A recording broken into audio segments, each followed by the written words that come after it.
Baik, kita mulai pembelajaran kita di pagi hari ini ya. Assalamualaikum warahmatullahi wabarakatuh.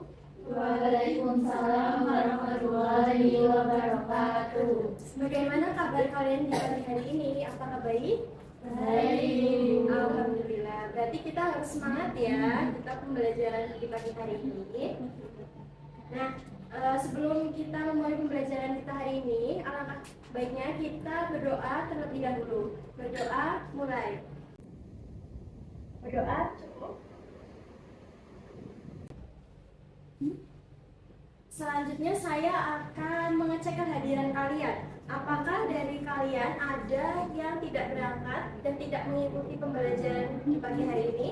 Hadir semua, Bu. Bagus, berarti harus semangat ini ya. Nah,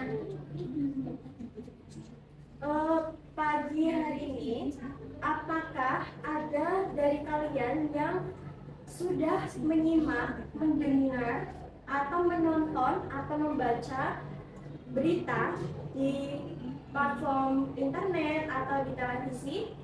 Saya, Bu, tadi sudah melihat berita tentang kesehatan, Bu. Wah, bagus. Berarti secara tidak langsung berita sangat berhubungan dekat dengan kehidupan kita. Nah, selanjutnya coba siapa yang sudah pernah mendengar atau menyimak teks berita, kalian bisa ingat-ingat apakah teks berita itu? Poin pentingnya apa kira-kira? Coba ada yang bisa jawab? Nah, Bu. Berita itu informasi tentang suatu kejadian. Ya, bagus. Selanjutnya saya akan menyampaikan capaian pembelajaran kita di hari ini. Yang pertama, peserta didik mampu memahami isi berita yang didengar atau dipirsa. Peserta didik mampu berdiskusi secara aktif. Peserta didik juga mampu mempresentasikan hasil diskusi atau tanggapan terhadap berita secara logis, kritis, dan kreatif. Dengan menggunakan bahasa Indonesia yang baik, dan peserta didik mampu menulis kembali isi dari berita atau menyusun teks berita sederhana dengan runtut, jelas, faktual, dengan menggunakan kosakata yang tepat.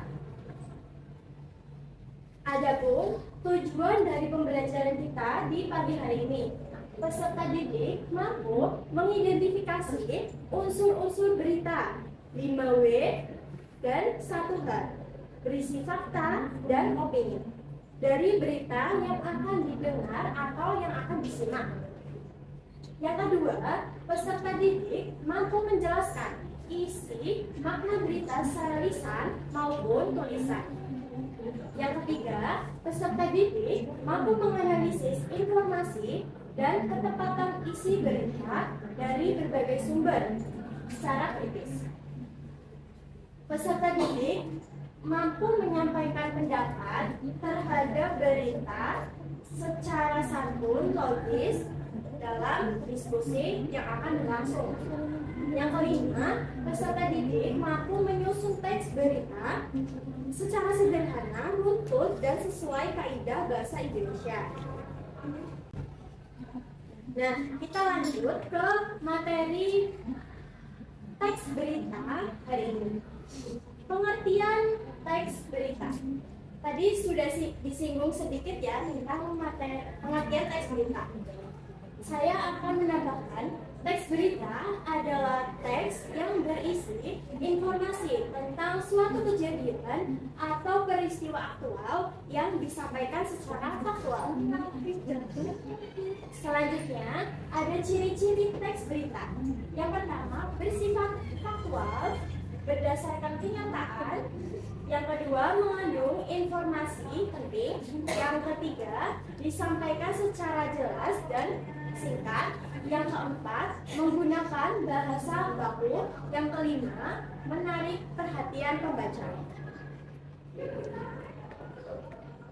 Nah, selanjutnya ada unsur-unsur penting di dalam teks berita. Coba saya mau satu orang buat baca apa sih unsur-unsur penting dalam teks berita.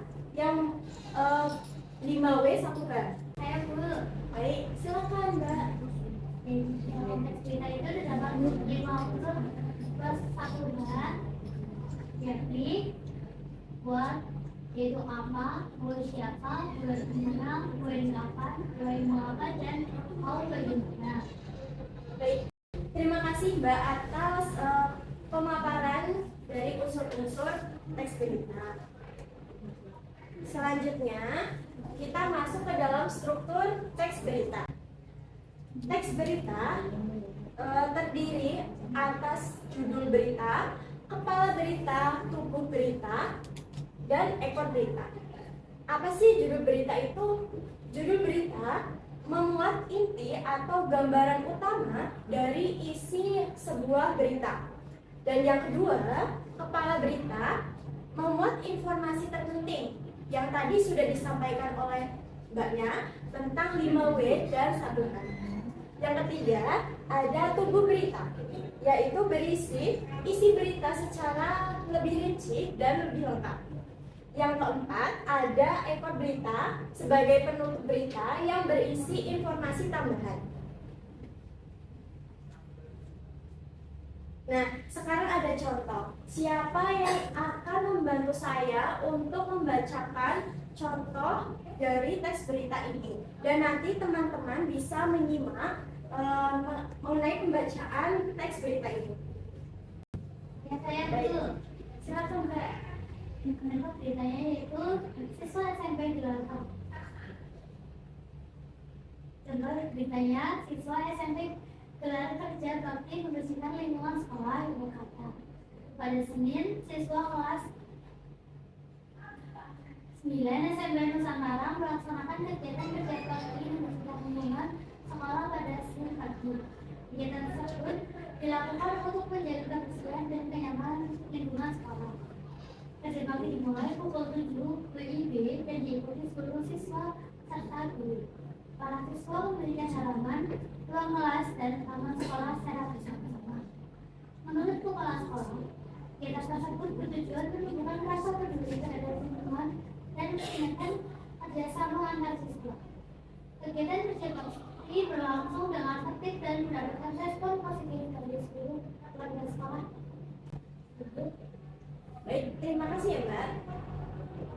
Selanjutnya, mari kita menganalisis bersama mengenai teks berita yang sudah dibacakan oleh Mbak. Ya, Ya, Mbak siapa? Mbak. Iya. Oh, iya. Ya.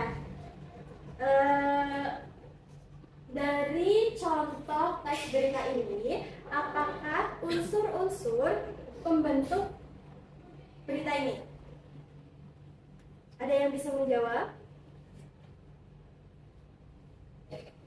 Apa peristiwa yang terjadi dari berita ini?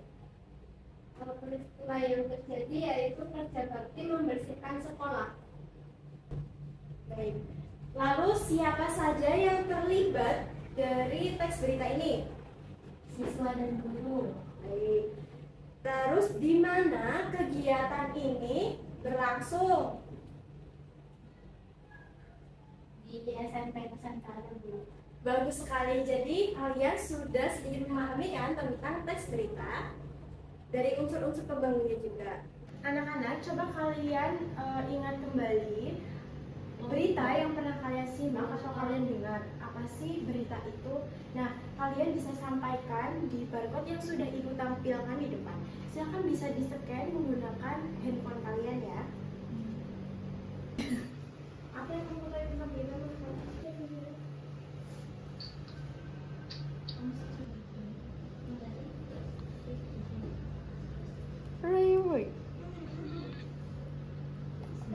Kita kali itu gak ada.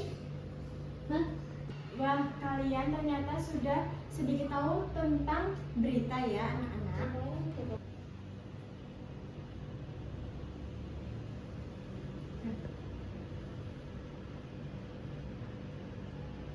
Sekarang saya akan membagikan LKPD berisi teks berita. Nanti kalian menentukan apa saja yang harus ditentukan. Yang pertama ada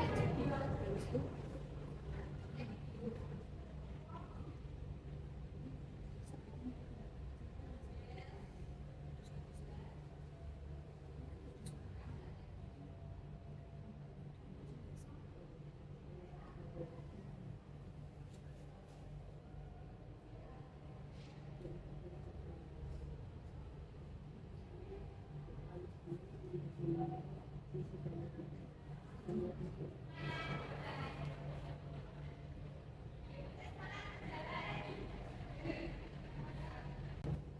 akan membagikan LKPD-nya ya.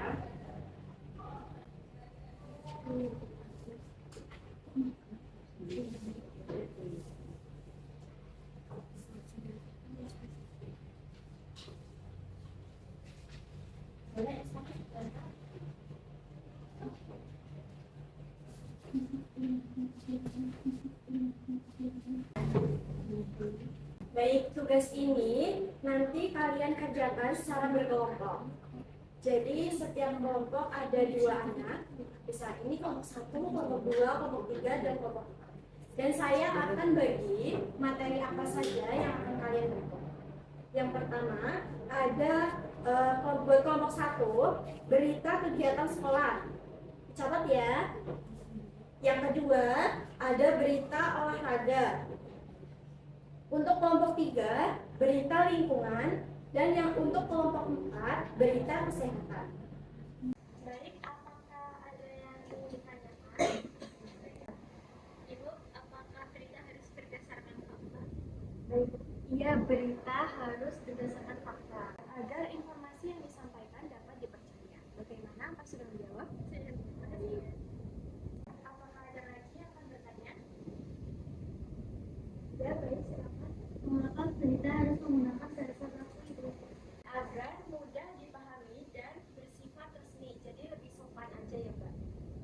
Baik, terima kasih Ibu. Baik, sama-sama. Apakah ada yang mau bertanya lagi? Baik, jika tidak ada, boleh dilanjutkan mengerjakan teks beritanya ya. Baik, selanjutnya anak-anak, sebelum kalian mengerjakan LKPD, Ibu minta sekarang kalian menyimak video berita yang akan menjadi acuan untuk kalian mengerjakan tugas selanjutnya ini. Nah, untuk videonya Ibu sudah mengirim di WA Group. Kalian bisa akses untuk panduan kalian mengerjakan tugas berita. Kemendikdasmen menginstruksikan agar seluruh sekolah bisa menumbuhkan semangat kebangsaan. Resmi memanggil 23 pemain untuk bergabung dalam pusatan latihan Timnas Indonesia jelang Kota di Indonesia mengalami darurat. Sudah ditemukan di Indonesia. Bagaimana? Apakah sudah selesai? Sudah. Siap untuk presentasi? Siap. Silakan, siapa yang mau mengajukan diri untuk presentasi? Baik, silakan maju ke depan ya.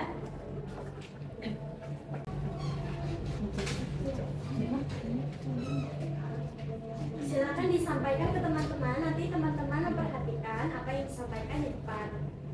Baik teman-teman, jadi berita yang kami buat yaitu tentang kesehatan yang berjudul kasus demam berdarah meningkat di Yogyakarta saat musim hujan. Lalu untuk unsur 5W1H-nya akan dibacakan oleh teman saya. Untuk unsur webnya itu peningkatan kasus demam berdarah di Yogyakarta. Lalu untuk Bu atau siapa itu Dinas Kesehatan DIY, Masyarakat Yogyakarta, dan juga pasien DBD. Lalu untuk web, kapannya itu di Mei 2026 saat musim hujan. Web di mana itu di wilayah kota Yogyakarta, terutama di Sleman, Bantul, dan juga kota Yogyakarta. Lalu why mengapa? Itu karena banyak genangan air yang menjadi tempat berkembang biak nyamuk Aedes aegypti. Lalu untuk tahunnya, pemerintah melakukan lobby, pendidikan kesehatan, dan menghimbau masyarakat menerapkan gerakan perubahan. Selanjutnya saya akan menjelaskan mengenai struktur berita. Yang pertama judul yaitu kasus demam berdarah meningkat di Yogyakarta saat musim hujan. Lalu buku beritanya penjelasan detail tentang lokasi, penyebab, dampak, dan langkah penanganan. Lalu yang terakhir penutup, himbauan kepada masyarakat untuk menjaga kebersihan lingkungan dan mencegah penyebaran penyakit. Lalu informasi penting dalam beritanya yaitu terjadi peningkatan kasus DBD di Yogyakarta. Sekian presentasi dari kelompok kami. Silakan Mbak duduk, Mbak. Terima kasih Bu. Hari ini kita sudah belajar apa? Kami belajar Jadi, menurut kalian apa manfaat dari mempelajari teks berita ini? Bagaimana? Ada yang bisa menjawab? Manfaatnya apa? Akan dapat mengetahui informasi dengan benar ibu. Baik, tepat ya. Selanjutnya, apakah dari kalian ada yang belum dipahami mengenai teks berita ini? Sudah paham Bu. Baik, jika sudah paham, Nah, coba kalian mengerjakan kuis ini untuk penambahan nilai dan pemahaman mengenai materi teks berita yang sudah diberikan.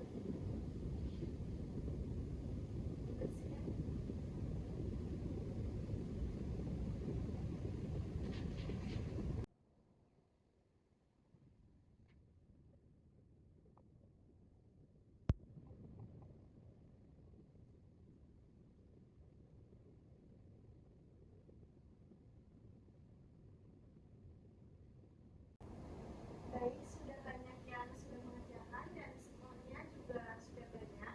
Artinya kalian sudah mampu memahami teks berita ya. anak-anak, pembelajaran hari ini kita cukupkan sampai di sini. Semoga materi yang telah kita pelajari dapat dipahami dan bermanfaat dalam kehidupan sehari-hari. Ibu berharap kalian tetap semangat belajar, aktif bertanya, dan terus mengembangkan kemampuan diri. Jangan lupa untuk mempelajari kembali materi di rumah ya. Sampai bertemu pada pembelajaran selanjutnya. Terima kasih. Wassalamualaikum warahmatullahi wabarakatuh.